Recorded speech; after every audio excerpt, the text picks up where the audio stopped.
This is the real secret of life, to be completely engaged with what you are doing in the here and now. And instead of calling it work, realize it's play. Oftentimes people go, okay, here's really what I want to do, and this is what I'm trying to accomplish. And then they see all these other things that other people are doing, and then they kind of see that as like a grab bag. And they're like, I want a little of this, and a little of this, and a little of this, and I want it all at the same time. And that's not really possible, you know? You can't play 5 sports at the same time. You got to pick one, you got to special. Maybe you can do 2, but you probably can't do 5, right?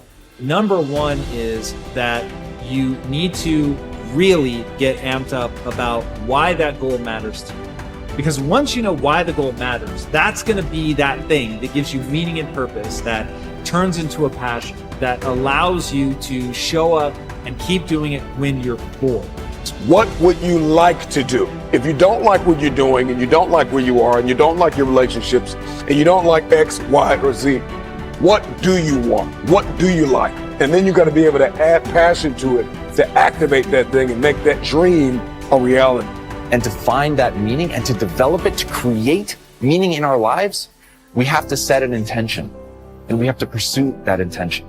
Start small, know what you want, get out of bed, get after it, set rules for yourself, follow those rules. You have to understand that you're not your own servant, so to speak. You're someone that you have to negotiate with, and you're someone that you want to present the opportunity of having a good life to. And that's hard for people because they don't like themselves very much. Once you discover your purpose, it's your job to live with passion. That's when you're passionate. That's when you're ready to go to that next level. You determine your legacy. It's up to you. Your legacy is in your hands. As long as you can breathe, as long as you can hear, as long as you can see. If you're passionate and driven and focused in what you do, if you're really good at it, people will take notice. That's basically it. So those dreams and goals that some of you have that may seem larger than life, good. That's what I want you to go after. And don't let the fear of the failure, don't let the fear of perfection hold you back. You won't be perfect. You will make mistakes. But I promise you this, you're never going to know if you can sink or if you can swim unless you jump in the water. So continue to fight forward. Continue to believe in yourself. Hold on to the possibilities. Get away from the negativity. Push yourself, believe in yourself, and go as far as you can. I will remember that my choices create my reality. My responses create my outcome. I will speak with compassion. I will stay true to my heart.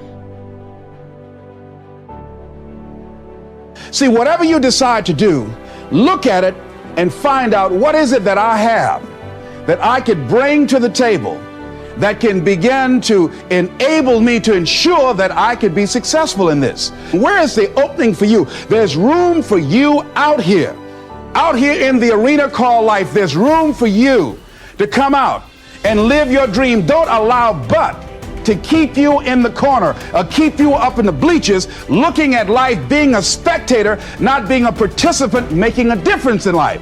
I believe that all of us came here with something. All of us showed up to give something, and that nobody's going to give that service that you have to give. No one's going to produce your product. No one's going to write your book. No one's going to open your academy. No one's going to begin to create your daycare with a special curriculum to help to cultivate the high self-esteem in our children. That's your idea. And if you don't bring your idea out here, when you die, all of us will suffer because we've been deprived of your genius because you allowed but to keep you in the bleachers and not pursuing your greatness. You take it to your grave with you. And that's what most people do. Now here's the simple formula for setting goals. It goes like this. A, work on your goals. That's step 1. Work on them. And I put the word work there deliberately. Setting goals is plain hard work. I don't want to kid you. We haven't come here tonight to kid each other. It's work. I know it's work. That's why a lot of people just let it slide. It's work. Many people work hard on their job, but they don't work hard on their future. They just let that slide. And the work involved is making plans. I know most people don't. I understand that. But don't let that be you. Guy says, well, yeah, you work where I work. By the time you struggle home, it's late. You've got to eat a bite of supper, watch a little TV, get to bed. You can't sit up half the night. Plan, plan, plan. And the guys be good worker, hard worker, sincere. But you've got to be better than sincere, working hard. You've got to be better than a good worker. You've got to be a good planner. Somebody once wisely said, the people who fail to plan are planning to fail. Well said. So work on your goals. Here's step 2. Write your goals down. That's so important. I teach my staff around the world, put your goals in your journal. Because one of the major people you want to study is yourself. So here's the list of goals I put together 3 weeks ago. Here's the list of goals I put together 2 years ago. Here's some of the changes I made, rearrangement of my priorities. I scratched these off, I put these on, I've gotten these. Study your accomplishments, study what your desires are. Put them on paper, write them down. Here's another reason for writing your goals down. It shows you're serious about doing better. And to do better, you gotta get serious. You don't have to be grim, but you must be serious. Everybody hopes things will get better. Everybody hopes. Poor people hope. That ought to tell you something. It means the future does not get better by hope. It gets better by plan. In studying warfare and battles over the centuries, I have always been fascinated by the situations where a smaller force defeated a numerically superior force. In every case, what I discovered was that the numerically smaller force was far better organized, more methodical, and more orderly in its plan of attack and execution than was the larger, more disorganized force.